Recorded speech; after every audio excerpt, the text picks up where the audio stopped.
mobility essentially is power. Transportation projects do affect people's lives.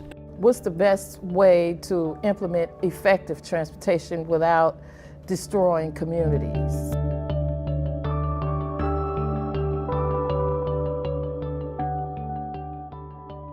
My name is Angela Williams, and I'm from Minneapolis, Minnesota. My name is John Chikala, and I am from the city of Woodbury. My name is Husnia Dent Bradley, and I'm from Richfield.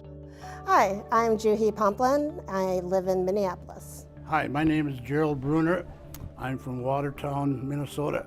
My name is Edna McKenzie, and I am from Brooklyn Park. Hi, I'm Tanya Long, and I live in Ramsey County. From 2022 through 2024, the Metropolitan Council convened an Equity Policy Group, or EPG, of community members from across the Twin Cities region.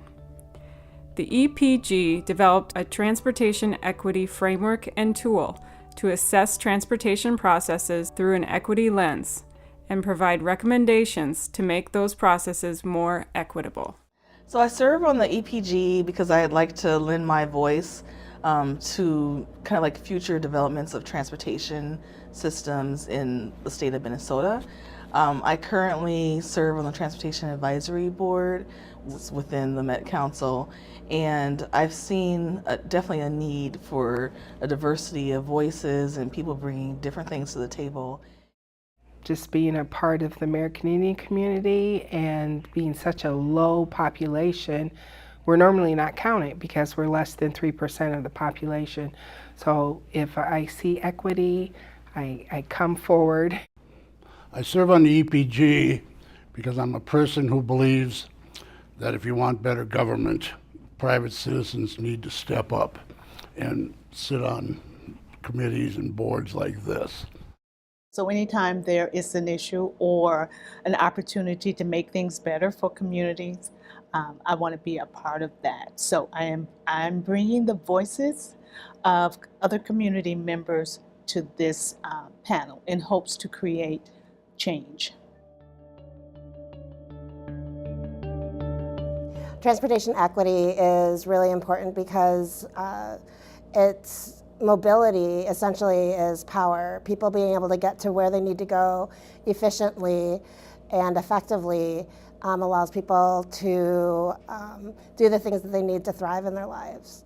Transportation is one of the main aspects of life, how we go about our daily living.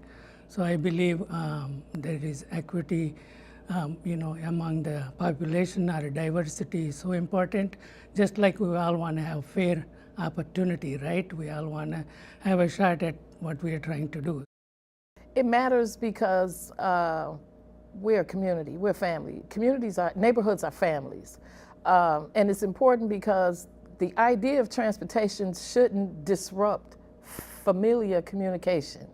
You know what I'm trying to say? Like your neighbors next door, we're all together.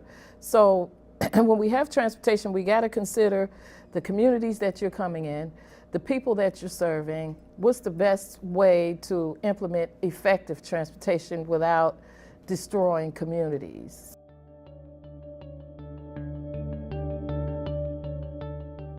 We can look back historically and see what we've done that did not work, that has created failures, that has disenfranchised many individuals, and we can look to plan forward, do better, really examine what community needs and bring their voices in.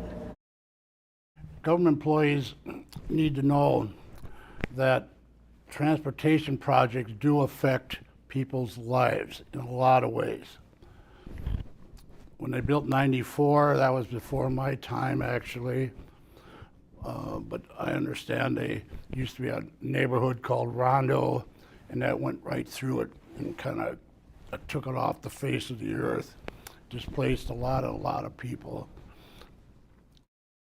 Treat people like people. People aren't numbers. You can't say, oh, because this percentage is happening or that percentage is happening, then this is what we need to do for that. No, you treat people like people. You talk, you find out what they need for their communities. It's like a capacity analysis or something. You know, you have to build that. And also you have to have relationships with communities. You know, you have to have representation when you bring projects to communities, because we want to see people who look like us working on construction projects or whatever infrastructure project it is. So yeah, treat people like people. We're not numbers and we're not money, although we can be. I think one thing that a government employee can do is when different subjects come up, whether it's the regional solicitation process or different things like that, they can help by mentioning that we need to have equity applied to the situation and to think of kind of like different options that need to be added in order to make it a more equitable process. Use this tool we've been working on and that we developed. I think it's a good tool. It will need some tweaking. There might be more emphasis needed on some things in the tool that we didn't really think, because government entities and agencies, they're a different creature than community.